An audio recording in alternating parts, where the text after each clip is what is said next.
Hello বন্ধুরা, আপনি যদি আপনার ফোন থেকে পুরনো অ্যাপ বা গেম আগে ডিলিট করে দিয়েছেন কিন্তু সেইগুলো এখনও ডিলিট হয়নি ভালোভাবে, প্লে স্টোরে গিয়ে সেইগুলো অ্যাপ এখনও আছে যার জন্য আপনার ফোনের স্টোরেজ ফুল হয়ে আছে।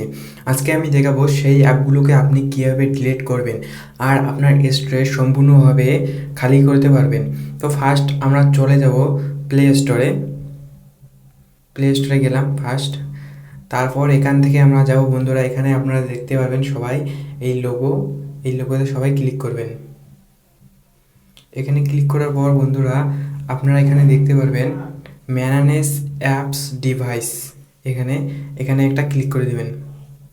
এখানে ক্লিক করার পর এইরকম আসবে।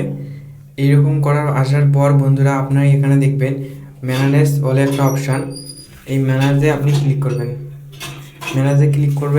তারপর আসবে এখানে একটা ডিস ডিভাইসের পাশে একটা এরকম চিহ্ন দেখবেন, এখানে আপনারা একটা ক্লিক করে দেবেন।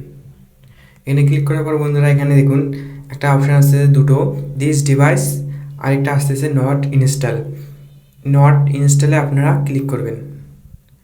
এখানে ক্লিক করার পর বন্ধুরা আপনারা দেখুন আমি অনেক অ্যাপ ডিলিট করে দিয়েছি, এগুলো ভিডিওর জন্য রেখেছি। এখানে আপনি দেখতে পাচ্ছেন অনেক অ্যাপ এসেছে, যে অ্যাপগুলো আমি আগে ডিলিট করে দিয়েছিলাম কিন্তু সেগুলো অ্যাপ ডিলিট হয়নি, এখানে এসেছে যার জন্য আমার স্টোরেজ ফুল হয়ে আছে। তো এইগুলোকে আমি ডিলিট করব, তারপর আমাদের স্টোরেজ সম্পূর্ণভাবে খালি হবে।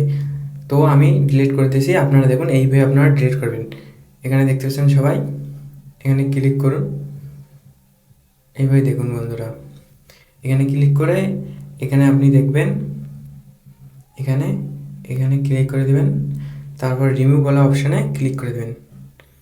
দেখুন আমার সব অ্যাপ রিমুভ হয়ে গেছে এবং আমার স্টোরেজ একদম খালি হয়ে গেছে।